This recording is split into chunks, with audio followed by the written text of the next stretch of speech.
আমার ছেলে আমাকে জীবনে অনেক দুঃখ কষ্ট দিয়েছে, যার জন্য আমি এই ছেলেকে ক্ষমা করতে পারি না। আল্লাহ নবী বলেন, ও মা, আরে তোমার ছেলে তোমারে কি কষ্ট দিয়েছে এটা আমি পয়গম্বর জানতে চাই। মহিলা বললেন, ইয়া রাসূলুল্লাহ, তাহলে ভালো করে শুনুন, আমার ওই ছেলেটা কিভাবে দুনিয়াতে আগমন করলো। তার বাবা যখন আমাকে বিবাহ করছে ওই সময় আমার বয়স ছিল 15 থেকে 16 বয়স, ওই সময় আমার ছিল যৌবনকাল। আমার এই ছেলে স্বামী স্ত্রীর মাধ্যমে আমার ছেলে দুনিয়াতে আগমন করছে। ওই ছেলে দুনিয়াতে আসার পরে তার বাবা দুনিয়া থেকে বিদায় হয়ে গেছে। ইন্না লিল্লাহি। আমাদের প্রতিষ্ঠা ফখরে বাঙ্গাল মিডিয়া মুনিরা। আম্মা বা'দু ফাআউযু বিল্লাহি মিনাশ শাইতানির রাজীম।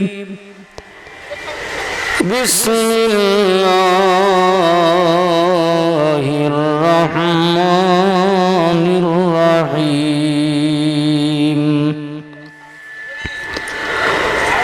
وقضى ربك ألا تعبدوا إلا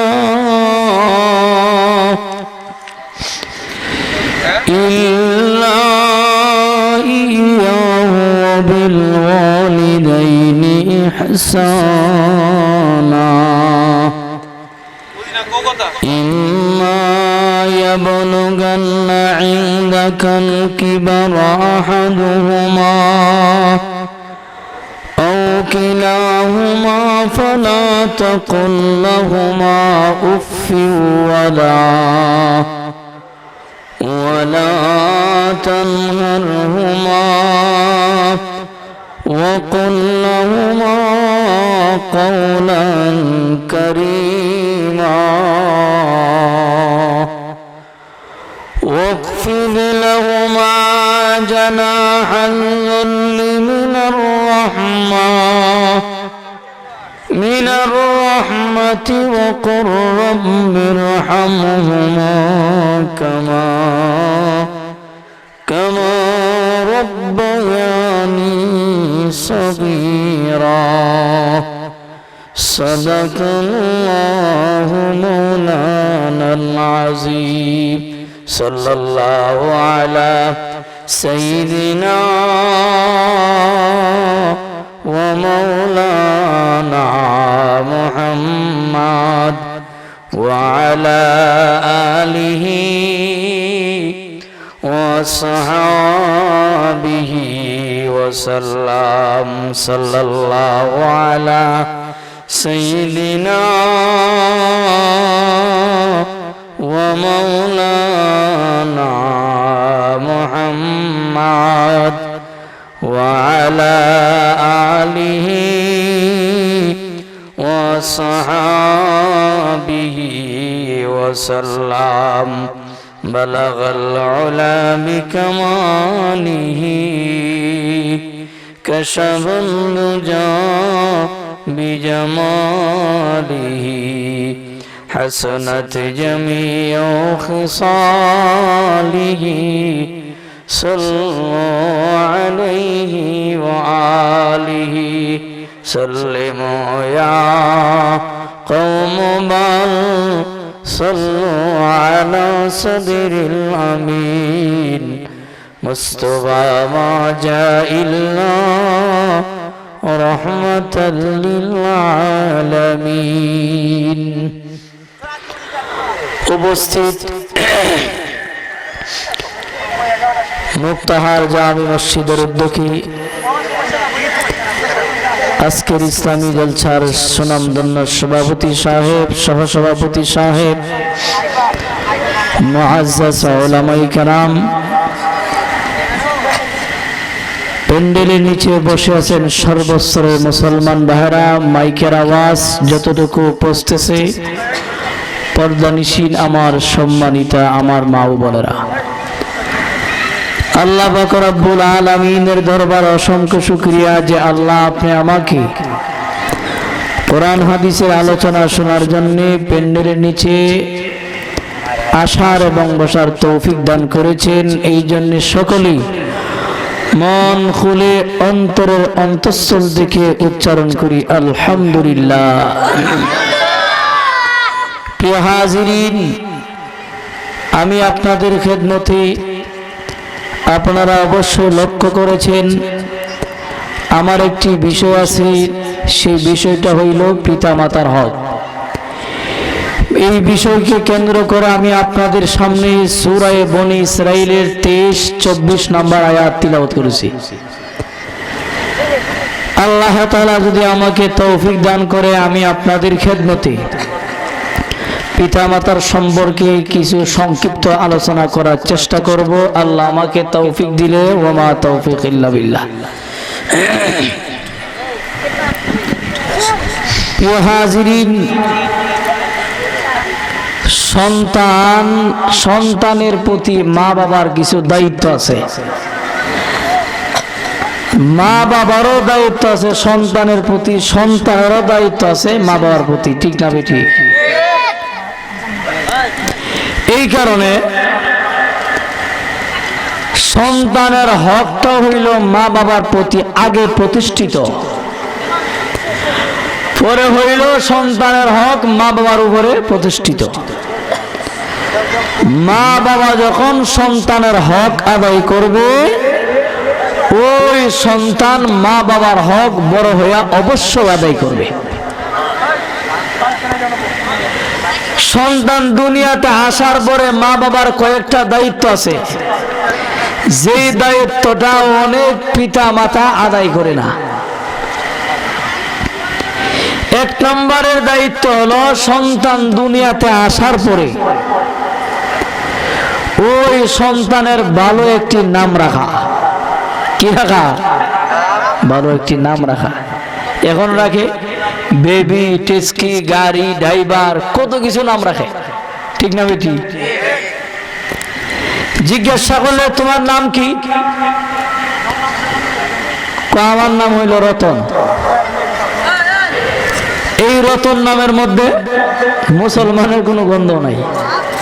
আর একটু ভালোভাবে যাচাই বাছাই করার জন্য আসলে সে কি মুসলমান, জিজ্ঞাসা করলো তোমার বাবার নাম কি? বাবার নাম হইল স্বপন। তোমার কি বোন আছে? হ্যাঁ আমার বোন আছে। বোনের নাম কি? প্রিয়াঙ্কা। বোঝা গেল ধর্মীয় নাম, মুসলমানের ধর্মীয় নাম একটাও নাই। এই কারণে সন্তানের মা বাবার দায়িত্ব হলো সন্তান দুনিয়াতে আসার পরে তার ভালো একটি নাম রাখা। এক নাম্বার, সন্তান দুনিয়াতে আসার পরে মা বাবার দায়িত্ব হলো ভালো একটি নাম রাখা, কোরআন হাদিসের ভিত্তিতে ভালো একটি নাম রাখা। নাম্বার 2, সন্তান দুনিয়াতে আসার পরে 7 দিনের দিনও আকিকা করে তার ভালো একটি, মানে 7 দিনের দিন আকিকা করা সুন্নত। আর আকিকা করলে ছেলে সন্তান বিপদ আপদ থেকে, অসুস্থ থেকে আল্লাহ হেফাজত করে। জোরে জোরে কোন সুবহানাল্লাহ। ওই ছেলের আরেকটা হইল ছেলের মাথা, ছেলে হোক মেয়ে হোক, তার মাথা মুন্ডাইয়া তৌফিক অনুযায়ী আল্লাহর রাস্তায় দান করা। আরেকটা হক হলো সন্তান দুনিয়াতে আসার পরে ছেলে হোক মেয়ে হোক, এই ছেলে হোক মেয়ে হোক, ডান কানে আজান, বাম কানে ইকামত।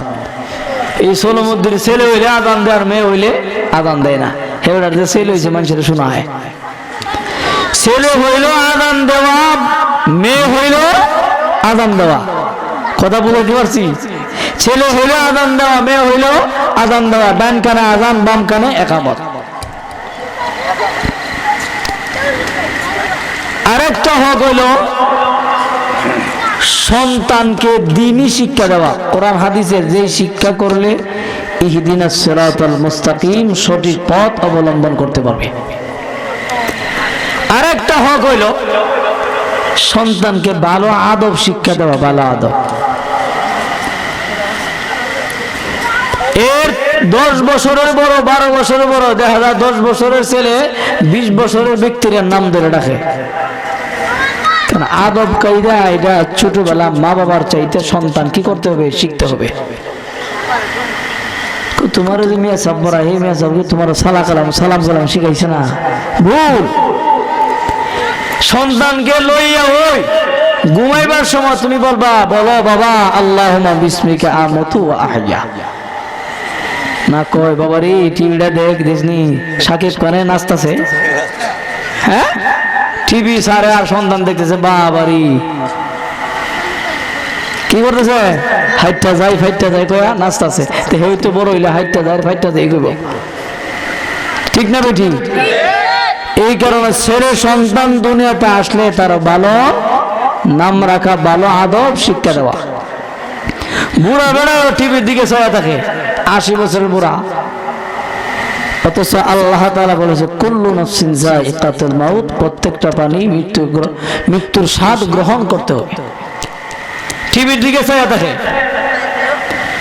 টিভির দিকে তাকাইলে তার ঘুম আসে না, আর নামাজও বলে দেখা যায় তার জিনে ধরছে, আইল্লা বাইল্লা পড়ে যায়, এমন লোক আছে না? এই কারণে সিটাগাঙ্গা ভাষা একটা গজল কইছে, বাংলাদেশ কান বইরা গেছে টিভি সিনেমায়, বাংলাদেশ কান বইরা গেছে টিভি সিনেমায়, ফুলামাইয়া জুয়ান বোরা বেগুন মিলি সাই, হাইরে ফুলামাইয়া জুয়ান বোরা বেগুন মিলি সাই। ছেলেও চাই মেয়েও চাই, ঠিক না বেটি? বাংলাদেশ কান বইরা গেছে টিভি সিনেমায়, ফুলামাইয়া জুয়ান বোরা বেগুন মিলি সাই, হাইরে ফুলামাইয়া জুয়ান বোরা বেগুন মিলি সাই। নোয়াখাইলা নাতি ফুটি গর্বইরা সে হেতার কো দাদা, বাস্তব। এইভাবে বিদ্যা লোক সে কি করে টিভির দিকে তাকায় থাকে, এমন মানুষ আছে না? কিন্তু নামাজও গেলে তসবিহ হাতে লইলে তার কি হয়, দাড়ি মোছ হাইকা গেছে হইয়া গেছে সাদা, নাতি ফুটি গর্বইরা সে হেতার কো দাদা, হেদিন দেশি হে বুঝায় টিভির দিকে চাই, ফুলামাইয়া জুয়ান বোরা বেগুন মিলি সাই, হাইরে ফুলামাইয়া জুয়ান বোরা বেগুন মিলি সাই। সালাম কালাম নাই রে মুখে দেখলে কই হাউ আর ইউ, বাংলাতে কই ভালোবাসি, ইংলিশে কই আই লাভ ইউ, ঠিক না বেটি? এগুলো শিখায়। সালাম কালাম নাই রে মুখে দেখলে কই হাউ আর ইউ, বাংলাতে কই ভালোবাসি, ইংলিশে কই আই লাভ ইউ, এগুলো শিখাই তো। টিভি টিভি কইরা মাইয়া জীবনটা চালাই, স্টার জলসা দেখা মাইয়া জীবনটা চালাই, ফুলামাইয়া জুয়ান বোরা বেগুন মিলি সাই, হাইরি ফুলামাইয়া জুয়ান বোরা বেগুন মিলি সাই। অভ্যাস, মুসলমানের অভ্যাসে দাস। সিলেট থেকে গাড়িটা ছাড়ে ঢাকার থেকে বাইপাস কইরা ঘুমাইবার বলো, হেবড়া স্বপ্নে কো বাইপাস কেন? হে দিনের বেলা কই বাইপাস, এখন রাত্রে ঘুমায় কো বাইপাস। এমন লোক আছে না?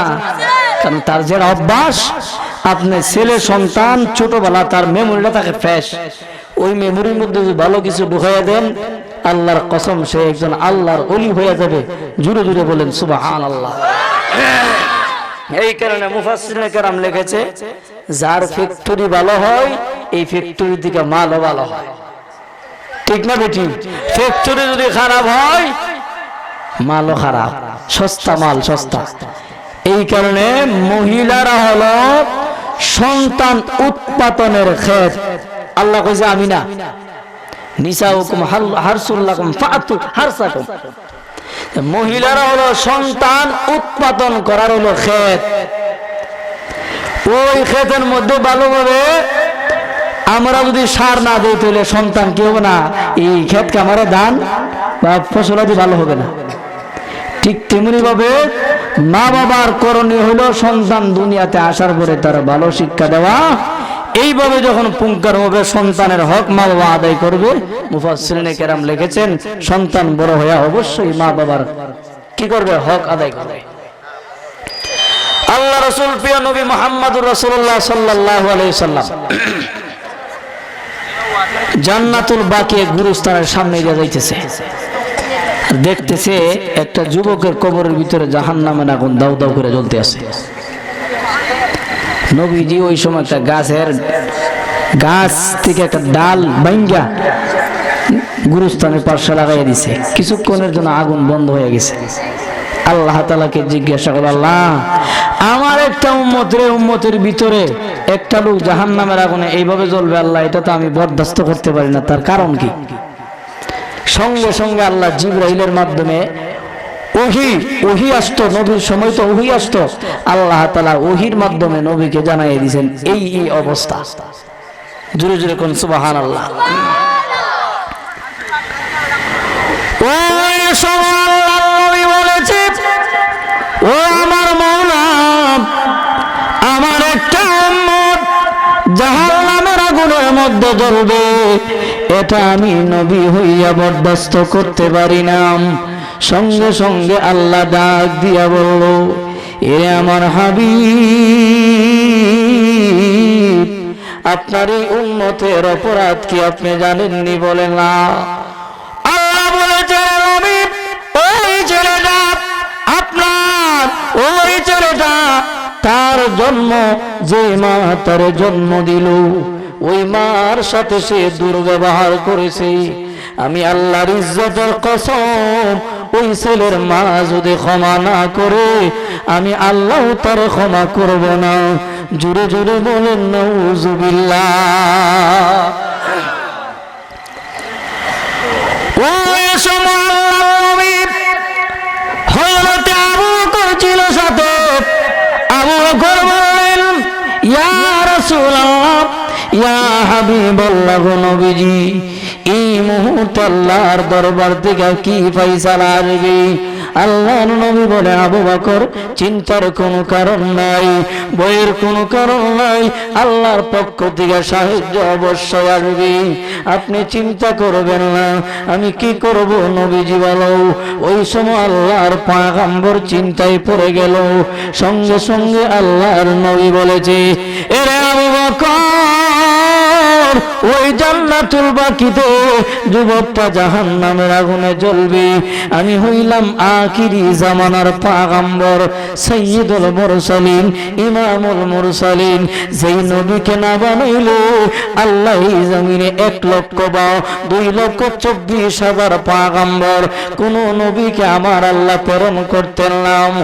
ওই নবীর জিলাত আল্লাহ তাআলা বলেছে, ওই সময় আল্লাহর পয়গম্বর বলেছে, আবু বকর রে, যা সমস্ত মানুষকে জানায়া দাও আমি আখিরি জামানার পয়গম্বর বলে দিয়েছি, আর দেরি করবা না, দেরি করার প্রয়োজন নাই, সকলকে একটা এলান দিয়া দাও, আখিরি জামানার পয়গম্বর বলেছি, দয়াল নবী সাইয়্যিদুল মুরসালিন, ইমামুল মুরসালিন বলেছি, তোমরা যেন যার যার গুরুস্থানের পার্শ্বে দাঁড়ায়া যাইতা।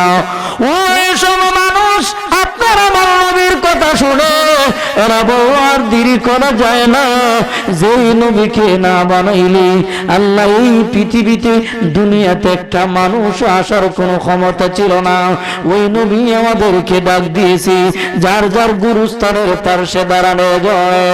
ওই সমস্ত মানুষ গুরুস্থানের পার্শ্বে যখন না গেল, যেই কবরের মধ্যে জাহান্নামের আগুন, ওই কবরের মধ্যে কোনো মানুষ নাই, পুরুষও নাই, মহিলাও নাই। হযরত নবী চোখের পানি ছেড়ে দিয়া কান্দে। আবু বকর বললেন, ইয়া রাসূলুল্লাহ, আপনি কেন কান্দেন? নবীজি গো, কান্নার প্রয়োজন নাই, অবশ্যই আল্লাহ আমাদের সাথে আছে। জুরে জুরে কোন সুবহানাল্লাহ।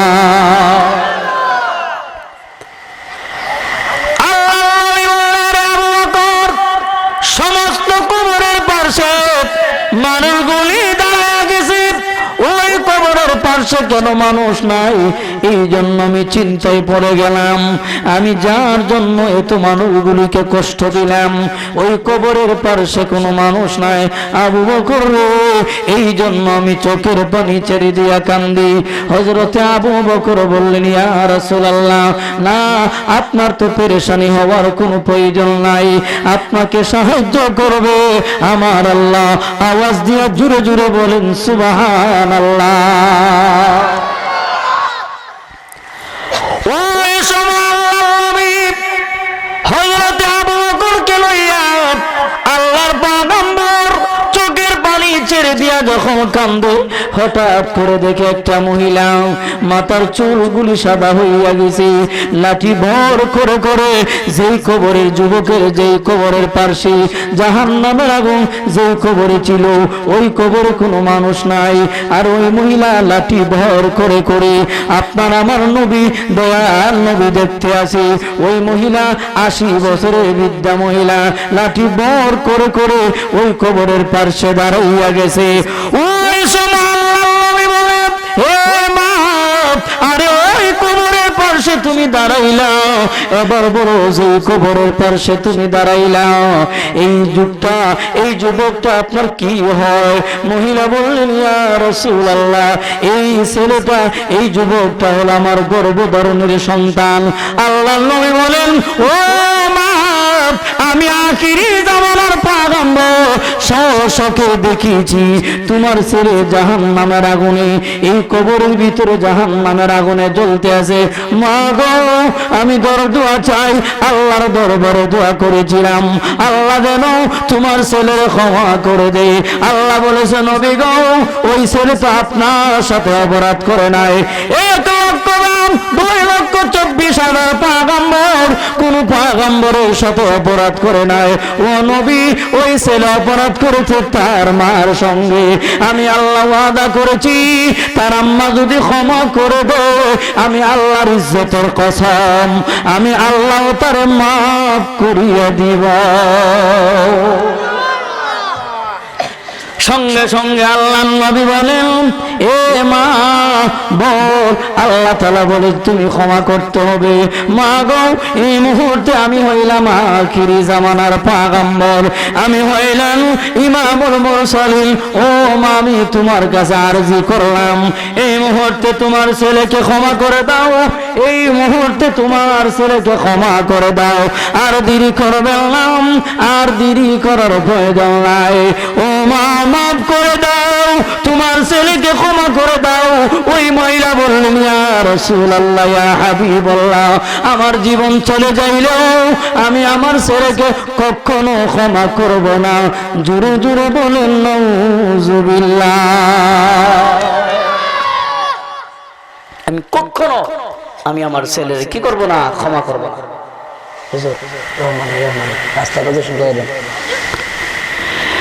কখনো আমি কি করব না, আমার ছেলেরা ক্ষমা করব না। আল্লাহর নবী বলেন, মা, কোন সন্তান যদি বিপদে পড়ে আর মা বাবার কানে যদি খবরটা পৌঁছে, ওই সন্তানকে হাজারো বিপদ থেকে বাঁচাবার জন্য মা বাবা দৌড়ায় আসে। আর তোমার ছেলে জাহান্নামের আগুনে, তুমি তোমার ছেলেরা ক্ষমা করতে চাও না, তার কারণটা কি আমাকে বলতে হবে। এখন মহিলা কান্দে।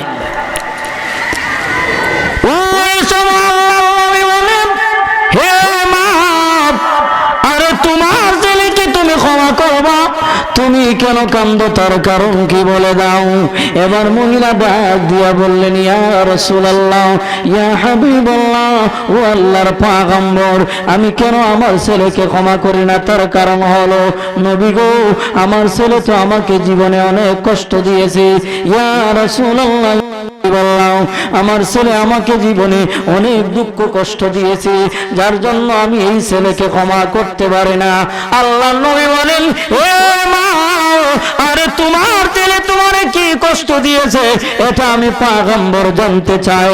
মহিলা বললেন, ইয়া রাসূলুল্লাহ, তাহলে ভালো করে শুনুন, আমার ওই ছেলেটা কিভাবে দুনিয়াতে আগমন করলো। তার বাবা যখন আমাকে বিবাহ করছে ওই সময় আমার বয়স ছিল 15 থেকে 16 বয়স, ওই সময় আমার ছিল যৌবনকাল। আমার এই ছেলে স্বামী স্ত্রীর মাধ্যমে আমার ছেলে দুনিয়াতে আগমন করছে। ওই ছেলে দুনিয়াতে আসার পরে তার বাবা দুনিয়া থেকে বিদায় হয়ে গেছে। ইন্না লিল্লাহি ওয়া ইন্না ইলাইহি রাজিউন।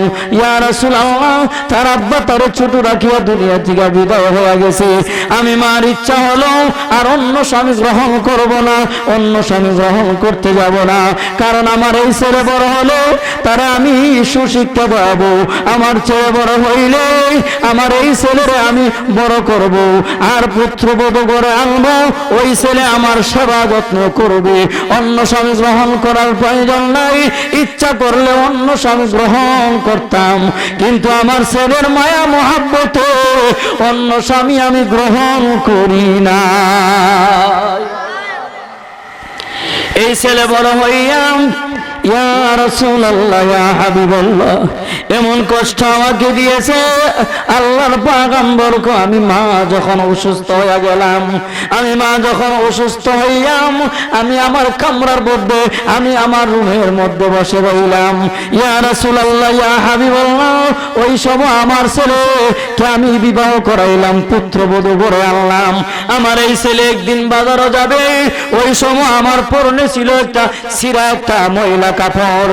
ওই কাপড়টা আমি তার সামনে তুলে ধরে আমি আমার ছেলেকে ডাক দিয়া বলেছি, এরে আমার প্রাণের সন্তান, তুমি বাজারে যাবে, মার্কেটে যাবে, আমি মা সহকারে শুনে নিলাম। এই মুহূর্তে তুমি মার্কেটে যাইবা, আমি মার জন্য ভালো একটা শাড়ি ক্রয় করবা, কিনবা। ওই ছেলে বাজারে যাইয়া তার বেগমের জন্য শাড়ি কিনছে, মার জন্য শাড়ি কিনেন নাই। জুড়ে জুড়ে কন্যা উযুবিল্লাহ। ওই ছেলে শাড়ি লইয়া বাড়ির ভিতরে প্রবেশ করে বেগমকে ডাক দে, মিষ্টি কণ্ঠে, এরে আগামার দেখো তোর জন্য শাড়ি আনছি, শাড়ি নে। ওই সময় বেগম ডাক দিয়া বললে, এরে আমার প্রাণের স্বামী, আপনার আম্মা বলেছিল একটা শাড়ির প্রয়োজন, ওই শাড়ি কোথায় বলো। ছেলে ডাক দিয়া বললো, স্ত্রী রে, আমার সময় শাড়ি আনার পয়সা আমার কাছে নাই, যার জন্য আমি আনতে পারলাম না। জুড়ে জুড়ে আওয়াজ দিয়া বলেন নাউযুবিল্লাহ। বেগমের জন্য শাড়ি আনছে, মার জন্য শাড়ি আনার পয়সা নাই। এখন মার কষ্ট লাগার কথা নেই? হ্যাঁ, অন্য রুম থেকে ভক্তি দেখা শুনতেছে আর কাঁদতেছে। আল্লাহকে কয়, আল্লাহ, এই 10 মাস 10 দিন সন্তানকে কোলে রাখছি, কত লাঠি আর কত গুতা আমার পেটের ভিতরে দিয়েছে, একদিন বলি না যে কষ্ট হয়েছে। আজকে ইজ্জত দেখার জন্য একটা শাড়ি চাইলাম, সন্তান শাড়ি দিবে তার দূরের কথা, কই যে শাড়ি আনার পয়সা আমার কাছে নাই। জোরে জোরে কন্যা উযুবিল্লাহ। ওই সময় ওই ছেলের কাছে চলে আসলো। এবার ছেলেকে ডাক দিয়া বললো, আমার ছেলে বল, তুমি তো মার্কেটে গিয়েছিলা, শাড়ি কোথায়? ছেলে ডাক দিয়া বললো, আম্মা, তোমার শাড়ি আনার পয়সা আমার কাছে নাই। বলে, তোমার বেগমের জন্য শাড়ি কই করলাম, কিন্তু আমার জন্য শাড়ি আনার পয়সা নাই। বেগমের জন্য শাড়ি কই করলাম, টাকা কোথায় পাইলা? আমি মার জন্য তুমি শাড়ি আনতে পারো নাই। ওই চলে রাগ হইয়া মার কথার উপরে রাগান্বিত হইয়া কিতাবের মধ্যে লিখেছে, ওই ছেলে হাত দিয়া তার মারে তাপুর মারছে। জুড়ে জুড়ে কন্যা উযুবিল্লাহ। ওই সব মহিলা, বৃদ্ধা মহিলা বেহুশ হয়ে জমিনের মধ্যে পড়ে গেছে। জমিনে পড়ে ঘোরাঘুরি আরম্ভ করলো। ইয়া রাসূলুল্লাহ, আমার ছেলের কাছে শাড়ি চাইলাম, আমার ছেলে আমাকে তাপ্পর দিয়া আমাকে আঘাত করলো, আঘাত করে আমার জমিনের মধ্যে ফেলে দিল। ওই সময় আমি আল্লাহর দরবারে দোয়া করেছি, ও আমার মাবুদ, যে ছেলেকে দুদিন গর্ভে ধারণ করলাম, যেই ছেলেকে এত আদর করলাম, যত্ন করলাম, নিজে না খাইয়া আল্লাহ আমার ছেলেকে খাওয়াইলাম। আল্লাহ নিজে অন্য স্বামী গ্রহণ করতে পারতাম, কিন্তু স্বামীর দিকে, ওই ছেলের দিকে লক্ষ্য করে অন্য স্বামী আমি গ্রহণ করি নাই। ইয়া রাসূলুল্লাহ, ওই ছেলে আমার এই ধরনের কষ্ট দিছে। এবার মহিলা দাইয়া আল্লাহর নবী বলেন, মা গো, তোমার ভিতরে তো কষ্ট আমি তো আগে জানি নাই, এই মুহূর্তে আমার কিছু করার নাই। তবে আল্লাহর দরবারে ওই সময় আল্লাহর নবী আবার হাত উঠাইলেন, ইয়া ওই মহিলা ঘরের ভিতরে ছিল, আমি তারে কি করছি, গুরুস্থানের পাশে হাজির করলাম। আল্লাহ গো, আমি আরেকটা দোয়া করতে চাই, ওই ছেলের কবরে যেইভাবে জাহান্নামের আগুন ছিল, আবার আপনি দেখায়া দেন তার মা চোখে দেখবে, অবশ্যই ইচ্ছা করলে দয়া লাগতে পারে, ক্ষমা করে দিতে পারে। আল্লাহর কুদরত বোঝা যায় না। আল্লাহ আমার পর্দা উঠাইয়া ওই কবরের ভিতরে জাহান্নামের আগুন, কালা কালা আগুন দাউ দাউ করে ধরাইয়া দিল। ওই সময় মহিলা দেখতে আছে, যে কবরের পার্শ্বে দাঁড়ায় রয়েছে, ওই কবরের পার্শ্বে দেখা যায় একটা ছেলে কাঁদতে আছে, কবরের ভিতরে কান্দে, চেহারা গুলি কালো, আর ডাকতেছে, কে আছো আমার বাঁচাও, কে আছো আমার বাঁচাও। এবার মহিলা বললে, ইয়া রাসূলুল্লাহ, ওই যে কবরের ভিতরে কে জানি মা মা বলে ডাকে। আল্লাহর নবী বলেন, মা গো, এটাই তো তোমার আদরের সন্তান। ওই সময় মহিলা বললেন, ইয়া রাসূলুল্লাহ, আমার ছেলে তো কালো ছিল না, আমার ছেলে তো অত্যন্ত সুন্দর ছিল, এটা আমার ছেলে হইতে পারে না। আল্লাহর নবী বলেন, মা, তোর এই ছেলে জাহান্নামের কালা আগুনে জ্বলতে জ্বলতে চেহারাগুলি কালো হইয়া গেছে।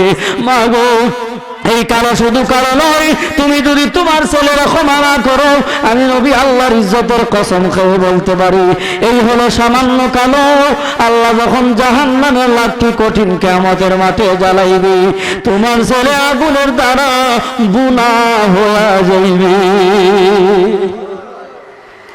এখন মা দেখে বলে, ইয়া রাসূলুল্লাহ, আমার ছেলে এইভাবে জাহান্নামের আগুনে জ্বলবে, নবী আমি বরদাস্ত করতে পারি না। ইয়া রাসূলুল্লাহ, ও ইয়া হাবিবাল্লাহ, ও আল্লাহর পয়গম্বর, আজ থেকে আমার জীবনের সব দুঃখ আমি ভুলে গেলাম, আমার ছেলে ক্ষমা করে দিলাম। আপনি দোয়া করেন আল্লাহ যেন আমার ছেলের ক্ষমা করে দেয়। এখন ওই মহিলা যে ক্ষমা করছে, আল্লাহ জানেন কিনা জানেন না, জানেন। এরপর ওই সময় আল্লাহর দরবারে দোয়া করতে আছে। ওই সময় আল্লাহর নবী বলে, মা বলবো, ওই মহিলা তার ছেলের ক্ষমা করে দিয়েছে, আপনার ক্ষমা করে দাও। আল্লাহ বলেন, নবী গো, ওই মহিলা তার মা হইয়া ছেলের জন্য দোয়া করতে দেরি হয়েছে, আমি আল্লাহ আরশে মহল্লায় কোনো ব্রেক নাই, কোনো আটকানি, কোনো ব্রেক নাই, কোনো মূর্ছা নাই, সবগুলি আমি আল্লাহর দরবারে মার দোয়া পৌঁছে গেছে। আমি আল্লাহ তার মার দোয়ার বদলতে তার কবরটা শান্তি আরামের ঘর বানায়া দিলাম। লা ইলাহা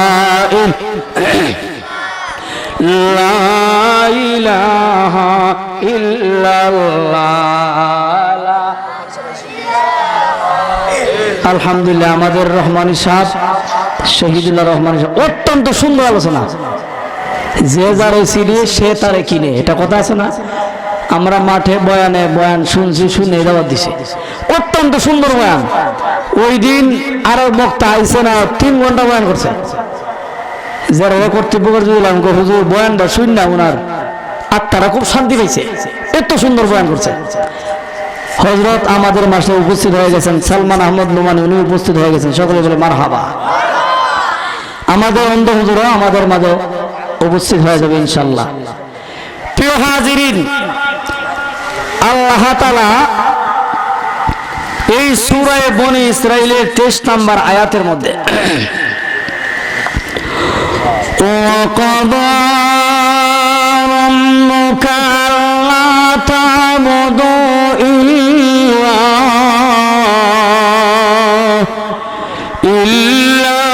إِيَّاهُ وَبِالْوَالِدَيْنِ إِحْسَانًا.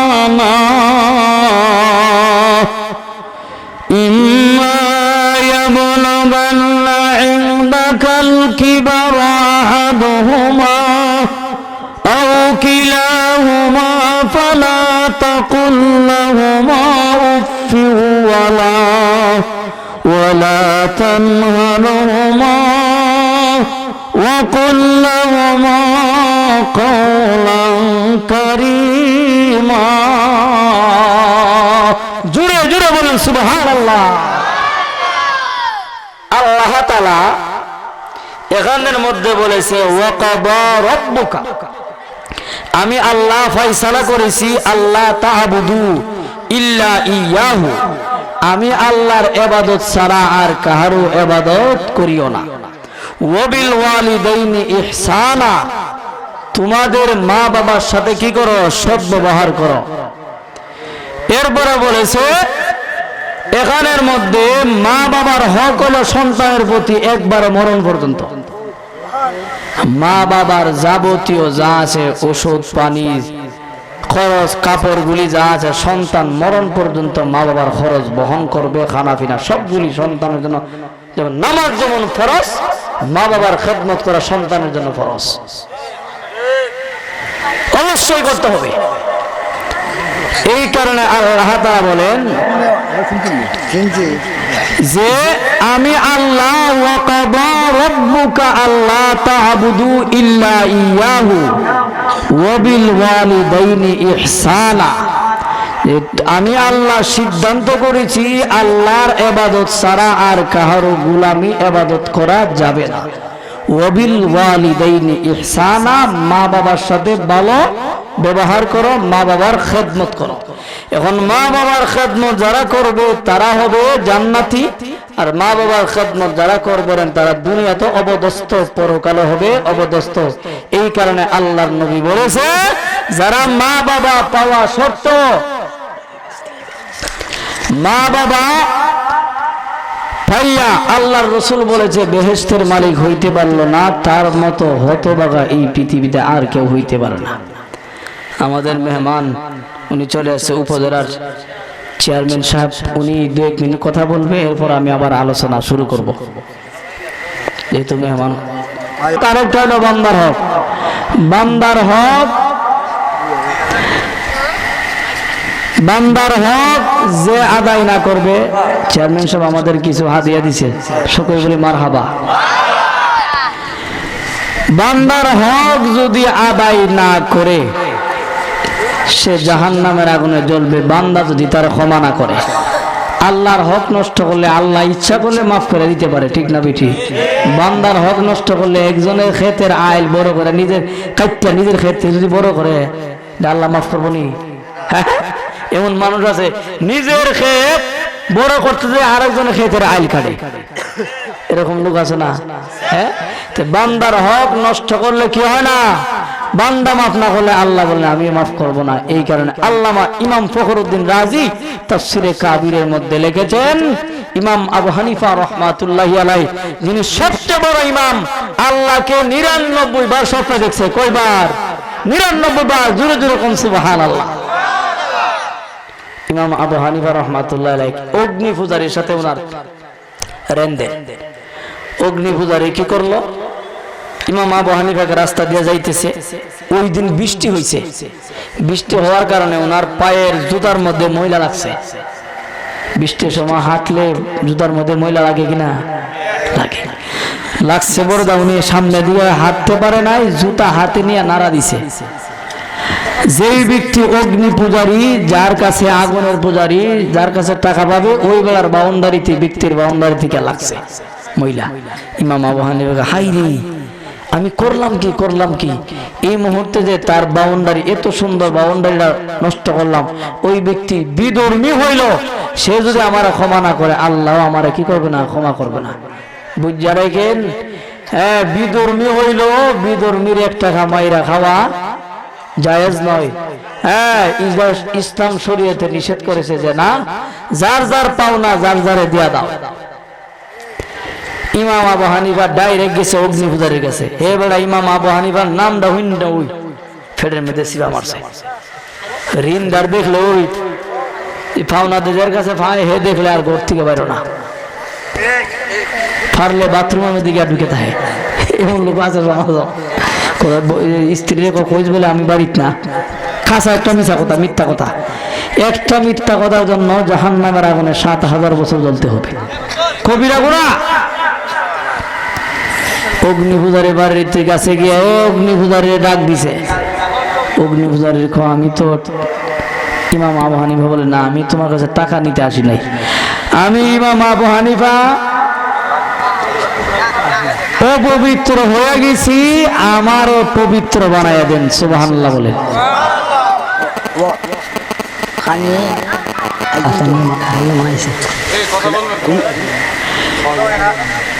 একটা মানুষের গুরুত্ব নাই যে মেয়ে মানাইছে খাওয়া বেড়াতে পার না ওই মসজিদ তো দোষ নাই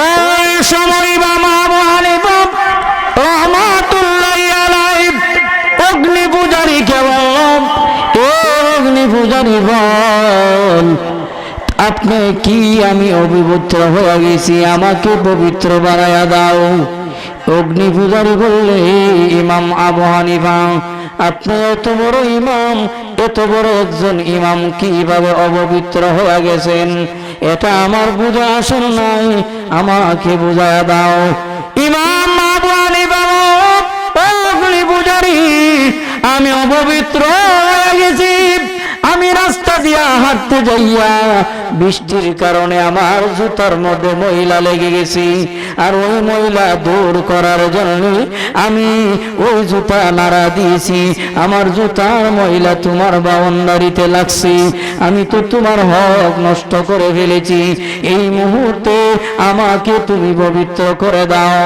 ওই সময় বুঝারিব ওই মামা আবু হানিফা অপেক্ষা করো আমি আমার বাউন্ডারি একটু দেখে আসি ওই সময় বাউন্ডারিটা পরিদর্শন করে অগ্নি পূজারী ডাক দিয়া বলো আবু হানিফা রে আমি আমার বাউন্ডারির কাছে গিয়েছিলাম সামান্য ময়লা আপনি লাগাইলাম আর ওই সামান্য ময়লা লাগানোর কারণে আমার দরবার আপনি দৌড়ায় চলে আসছেন আপনি এত বড় একজন ইমাম যিনি আল্লাহকে ৯৯ বার স্বপ্ন দেখেছি ওই ইমাম বলেছে অপবিত্র হয়ে গেছে এটা তো আমার বুঝে আসেন নাই ইমাম আবু হানিফা গো আমি তো দেখেছি মাত্র সামান্য ময়লা ওই সময় ইমাম আবু হানিফা তোমার জন্য সামান্য ময়লা হইতে পারে আমার আল্লাহ ইচ্ছা করলে এই সামান্য গুনার কারণে আমাকে জাহান্নামের লাঠি বায়া দিতে পারে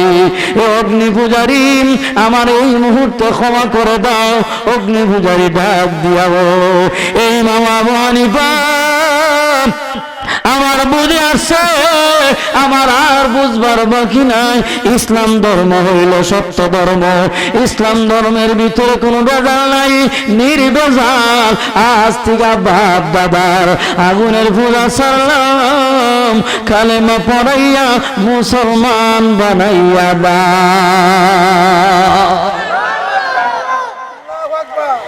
ওই সময় আবু হানিফা ডাক দিয়া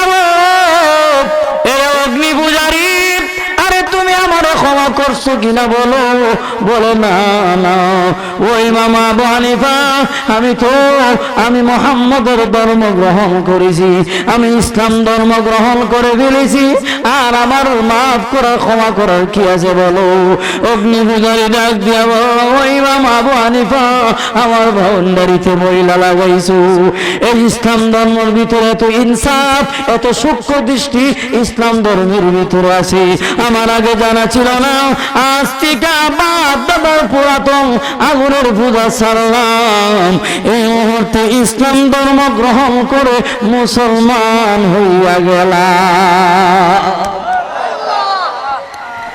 ইমাম আবু হানিফাকে অগ্নি পূজক বলল ইসলাম ধর্ম এত ইনসাফ সত্য দৃষ্টি তার ভিতরে আমার আগে জানা ছিল না জোরে জোরে করুন সুবহানাল্লাহ চিন্তা করছেন নি ইসলাম ধর্ম বলে যে একটা যে কোনো ধর্মের হোক তার একটা কামাইরা খাওয়া জায়েজ নয় ঠিক না বেটি وقضى ربك ألا تعبدوا إلا إياه وبالوالدين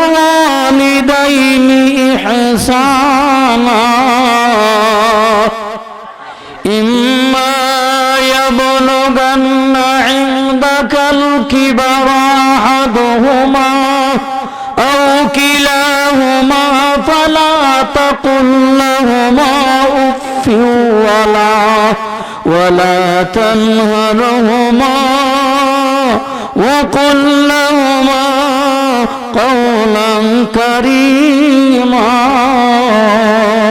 জোরে জোরে বলেন সুবহানাল্লাহ।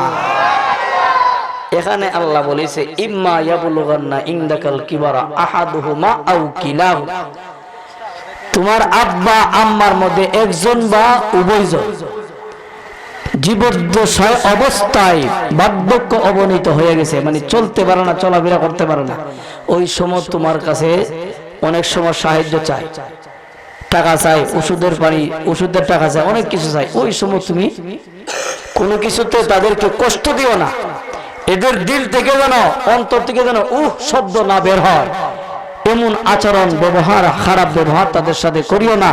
ওকুল্লাহুমা কাউলান কারীমা, এখানে বলেছে ওয়ালা তানহারুমা, তাদেরকে ধমক দিও না, ওকুল্লাহুমা কাউলান কারীমা, তাদের সাথে নম্র শিষ্টাচার ব্যবহার করা, মানে সম্মানসূচক ব্যবহার করা। আরেকটি ঘটনা বলে, বাংলাদেশের ঘটনা, এই ঘটনা বলে আমি শেষ করব। বাংলাদেশের 14 ফেব্রুয়ারি ভালোবাসা দিবস, ঠিক না বেঠি? হ্যাঁ, ভালোবাসা দিবসের এক ঘটনা পেপারের মধ্যে লেখছে এক যুবক, মানে ইতিহাস লিখতে গিয়া, তার জীবনের ইতিহাস লিখতে গিয়া পেপারের মধ্যে ঘটনাটা উড়াইয়ে দিছে। তার একটা করুণ কাহিনী হইল, সে বলল আমি যখন প্রাইমারি স্কুলে পড়ি ওই সময় আমার আম্মা আমার প্রাইমারি স্কুলে ভর্তি করছে। ওই সময় আমার মার চোখটা ড্যামেজ হয়ে গেছে, চোখটা বিশ্রী, স্কুলে গেলে ছাত্ররা ভয় পায় বা আমি নিজেও ভয় পাই। ছেলেরা মারে নিষেধ করছে, ফেব্রুয়ারির মধ্যে সে নিজে তার ইতিহাস লিখতে গিয়ে এই ঘটনাটা লিখছে। মা যখন প্রাইমারি শেষ করছে ছেলেটা, আবার তারা হাই স্কুলে ভর্তি করছে। হাই স্কুলেও মা তারে এক নজর না দেখলে ভালো লাগে না। সুবহানাল্লাহ। মার মন তো, মা তুমি আমার হাই স্কুলে আইসো না। বলে কেন? তোমার চোখ দেখে ভয় লাগে। ছাত্র ডরায়, আমার বান্ধবীরাও, আমার লেডিস মার্কা বান্ধবীরা ডরায়। স্কুল লেখাপড়া করলে কিছু পার্সোনাল বান্ধবী থাকে, ঠিক না বেঠি? এরা লইয়া গিয়া কফি খায় ভালো রেস্টুরেন্টে, যদি আবে তাবে রেস্টুরেন্টে খায় হে মনে ফুটপাতের ছেলে, ভালো রেস্টুরেন্ট, অথচ বাড়িতে গিয়া দেখো টিনের ছাল নাই, উপরে টিন নাই। বান্ধবীর কাছে, ও তাইনের কাছে হাই ভাই শাড়ুট লাগায়, বন্ধুর কাছে চশমা করদা লেগে গিয়া দেখা করে। এমন লোক আছে, বহু লোক নিজের চোখে দেখা। ওই সময় ছেলেটা বলছে মা তুমি হাই স্কুল আইসো না কেন? বাবা আপনার তোমার চোখ দেখে ভয় লাগে। এই করতে করতে করতে ছেলেটা ভার্সিটিতে ভর্তি করছে। ভার্সিটিতে মা এক নজর না দেখলে ভালো লাগে না। অবশেষে এই ছেলের বিবাহ করাইছে। ছেলের বউ স্ত্রী বলে তোমার মার চোখ দেখলে ভয় লাগে, সুতরাং বাসা বাড়ি একটা করে দেব। বাসাত গেলে জিজ্ঞাসা করে দিল আমরা কাজের মেয়ে, নাউজুবিল্লাহ। বুয়া বুয়া, আরে বাবা রে বাবা, মারে তারা দেয়। এইভাবে করতে করতে মা কি করছে, যা শেষ হলে আর ছেলের কাছে যাবো না। গ্রাম বাড়িতে মা জীবন কাটাইছে। আর ছেলে বড় একজন পদে, একজন সরকারি একজন ব্যক্তি হয়ে গেছে। এই করতে করতে করতে করতে এই ছেলের মা একদিন দুনিয়ার থেকে বিদায় হয়ে গেছে।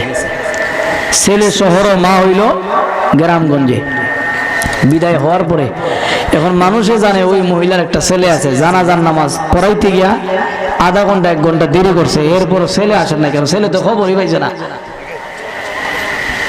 স্ত্রী লইয়া আরামে আছে কোথায়? নবীগঞ্জ শহরে।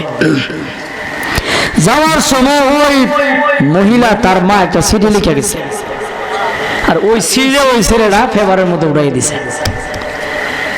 বাড়িতে আসছে এইভাবে না, একটা জনসভা হয়েছে, তারা দাওয়াত দিছে, প্রধান মেহমান হিসেবে বক্তৃতা দিয়া শেষ করার পর লম্বা লিস্কার বক্তৃতা দিছে। সুরের মার হইলে বড় গলা, ঠিক না বিঠি? হ্যাঁ, এখন দেখা যায় বক্তৃতা দিয়া হেউ ব্যক্তি কি করলো, যে আমার বাড়িতে গ্রামে মা থাকে, মার একটু দেখে যায়, মা আসেনি। হ্যাঁ, হের মা মরছে, হিসু কুম্বুদায় কইতে পারে না। কি যাচ্ছে শিক্ষিতের ঘরে শিক্ষিত হয়েছে, চিন্তা করছেন নি? এই কারণে আল্লাহর নবী বলেছেন দ্বীনি শিক্ষা হইলে সবচেয়ে বেটার। দ্বীন শিক্ষা যার ভিতরে থাকবে, প্রাথমিক শিক্ষা কোরআন হাদিসের শিক্ষা থাকবে, ওই ছেলে কোনোদিন পথভ্রষ্ট হবে না, নামাজি আল্লাহ ওয়ালা হয়ে যাবে। এটা কিতাবের কথা, জোরে জোরে কোন সুবহানাল্লাহ। আসছে আইসা দেখে সোনার একটা চুলের ঘর, দেখে এই ঘরের ভিতরে বিদ্যা, তার মা থাকার কথা দেখে সুন্দর একটা যুবতী মহিলা। জিজ্ঞাসা করলো আমার মার ঘরে তুমি কেন? বলে আপনি কে? আমি বললাম ওই যে মহিলা, এই মহিলা সন্তান। মহিলা কোথায়? মহিলা মারা গেছে। এখন চিন্তা করুন কি জাত সন্তান।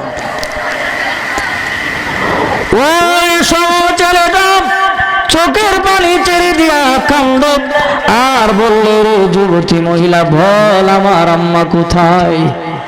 ওই সময় যুবতী মহিলা বললে এ গুনাহগার বান্দা, তোর আম্মা দুনিয়া থেকে বিদায় হয়ে গেছে,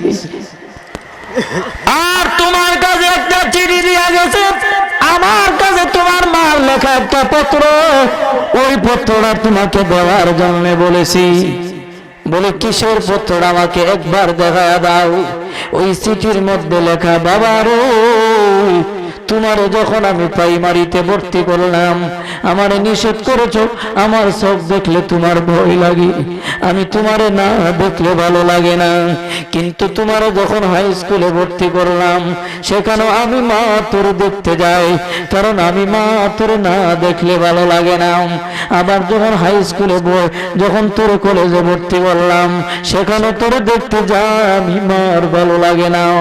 তুমি আমাকে নিষেধ করো ছেলে, আমার চোখ দেখলে তোর ভয় লাগে, কিন্তু কোনোদিন তো বলো নাই মা গো তোমার একটা চোখ ভালো আর একটা চোখ কিভাবে তোমার খারাপ হইল, একটা চোখ ভালো আর একটা চোখ কিভাবে নষ্ট হয়ে গেছে, এই কথা একদিন বলো নাই। চিঠির মধ্যে তার মা লিখে গেছে এরা আমার সন্তান, আমার একটা চোখ ভালো আর একটা চোখ ভালো না, একদিন তোমারে জিজ্ঞাসা করো নাই। এরা আমার আম্মা, একটা চোখ ভালো আর একটা ভালো না, কিভাবে, তার কারণ কি? এরা আমার বাবা, শোনো মরে যাওয়ার পরে আমি মা তোর বলে গেলাম যে খারাপ চোখ তুমি দেখছো ওই চোখটা কিন্তু আমার নয়, ওই চোখটা হইলে তোমার। তোমার একদিন টাইফয়েড জ্বর হয়ে গিয়েছিল, ডাক্তারের কাছে নিয়ে গেলাম, তোমার এই একটা চোখ নষ্ট হয়ে গেছে। ডাক্তার বলেছে মহিলা তোমার ছেলে যদি বাঁচাইতে চাও ওই চোখটা অপারেশন করিয়া ওই খারাপ চোখটা তোমার চোখে লাগাইবা আর তার মধ্যে একটা ভালো চোখ দিবা, নাই তো ওই ছেলে বাঁচবে না, ছেলে দুনিয়া থেকে বিদায় হয়ে যাবে। ও আমার সন্তান, তোমার বাঁচাইতে যাইয়া, তোমার দেহ সুন্দর করতে যাইয়া আমার ভালো চোখ তোমায় দিয়ে দিলাম, আর তোমার খারাপ চোখ আমার চোখের মধ্যে লাগাইলাম, কিন্তু তুমি কোনোদিন বলো নাই মা গো এই চোখটা তুমি কিভাবে, তোমার চোখটা নষ্ট হয়ে গেল, আমি বিদায় হয়ে গেলাম সন্তান রে, আমার তোরে না দেখে আমার ভালো লাগতো না, কিন্তু এরপর আমি মারে তুমি তারা দিতে আমি লুকাইয়ে তোমারে দেখতে যাইতাম, কিন্তু আমি মা দুনিয়া দিয়ে বিদায় হয়ে গেছি, পারলে আমার জানাজা পড়বা। ওই ছেলে তো জানাজা পড়েন নাই। ওই সন্তান কান্দে আর বলেন পেপারের মধ্যে লেগে গেছে ও ভালোবাসা দিবসের মানুষ শুনো, আমার মতো হতভাগা আর কেউ হইতে পারে না, আমার মতো হতভাগা আমার মতো গুণাগার কেউ হইতে পারে না, কারণ আমি মা ভাইয়া আমার মার কদর বুঝলাম না। আল্লাহর নবী বলেছে মা পাওয়ার পরে যেই বান্দা বান্দি জান্নাতে মালিক হইতে পারল না তার মতো হতভাগা এই পৃথিবীতে আর কেউ হইতে পারে না।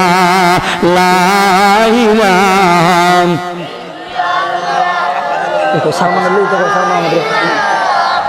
ইল্লাল্লাহ, জোরে লা ইলাহা ইল্লাল্লাহ, লা ইলাহা লা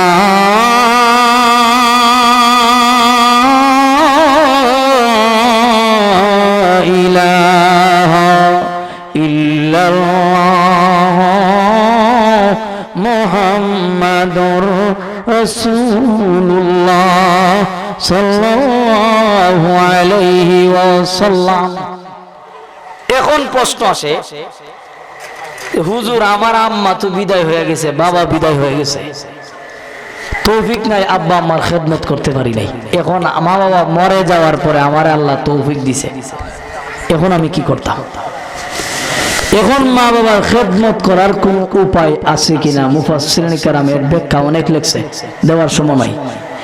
একটা ব্যাখ্যা হইল,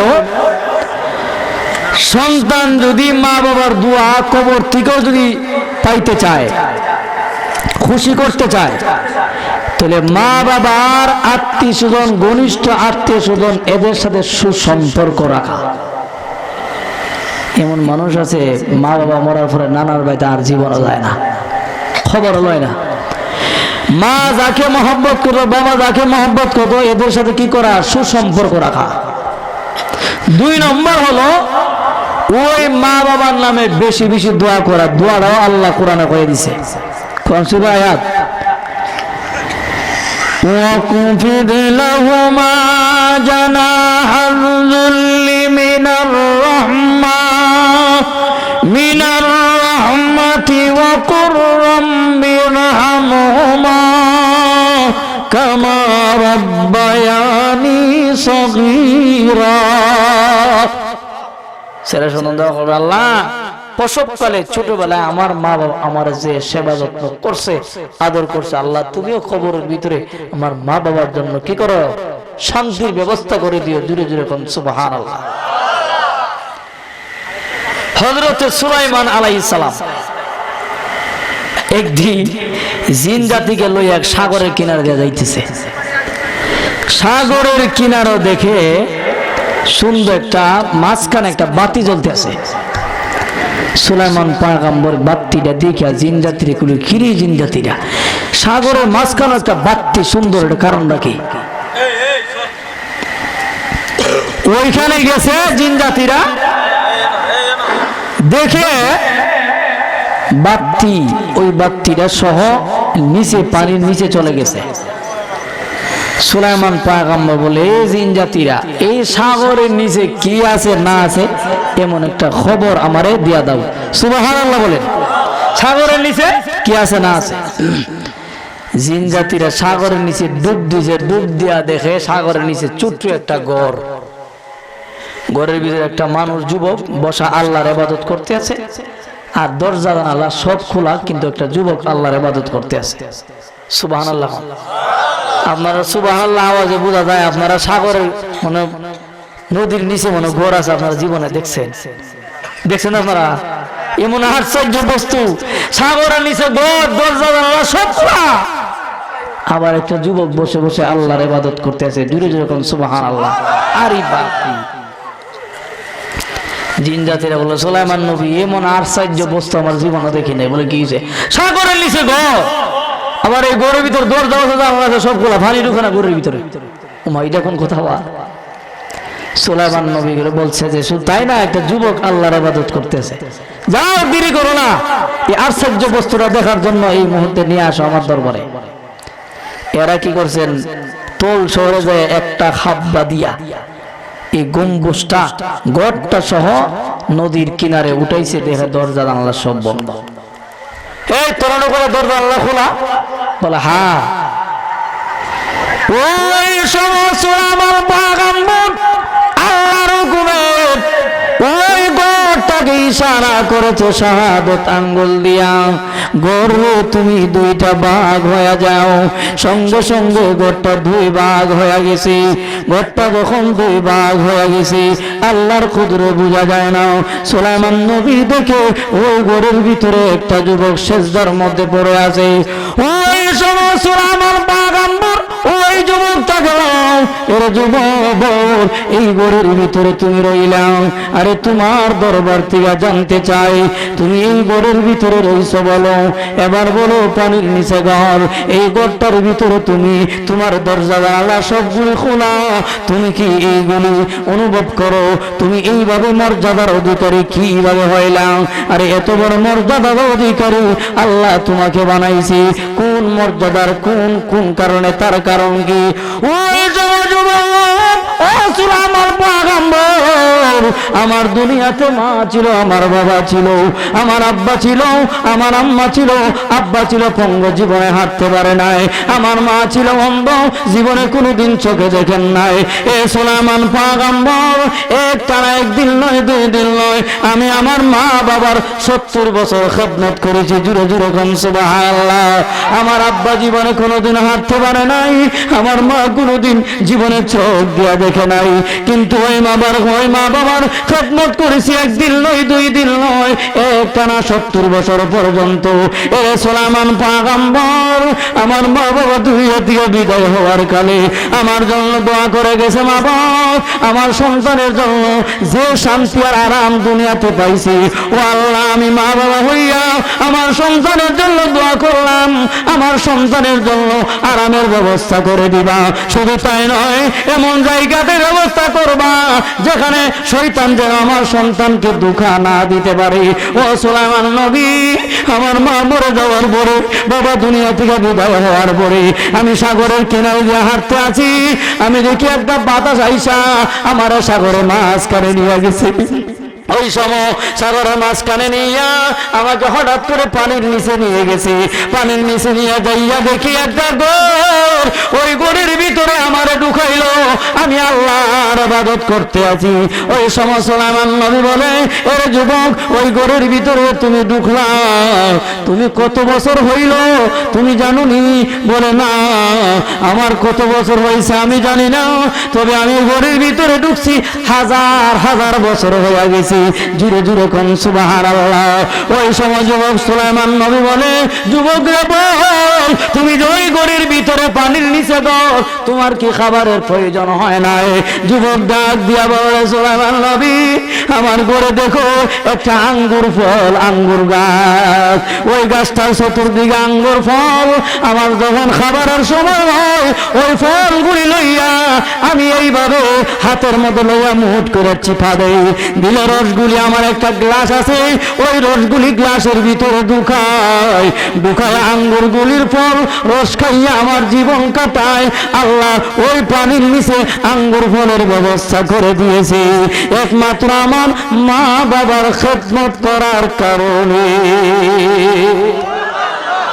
মা বাবার খেদমত করার কারণে আল্লাহ কি করছে, আমার জন্য এই ব্যবস্থা করে দিয়েছে। একদিন নয়, 2 দিন নয়। সুলাইমান নবী বলে, কই দিন? বলে, 1000 বছর হয়ে গেছে আমি এই গম্বুজের ভিতরে একমাত্র মা বাবার দোয়ার কারণে। আল্লাহ তাআলা আমাদের সকলকে মা বাবার খেদমত করার তৌফিক দান করে। সকলে বলে আমিন। অবশেষে দোয়া করি, আল্লাহ এই মাহফিলের উসিলা এই এলাকার যত নারী পুরুষ কবর আছে সকলকে যেন মাফ করে দেয়, যারা জীবিত আছে সকলের নেক হায়াত বাড়ায় দেয়। সকলে বলে আমিন। ওয়া আখিরি দাওয়ানা আলহামদুলিল্লাহি রাব্বিল আলামিন।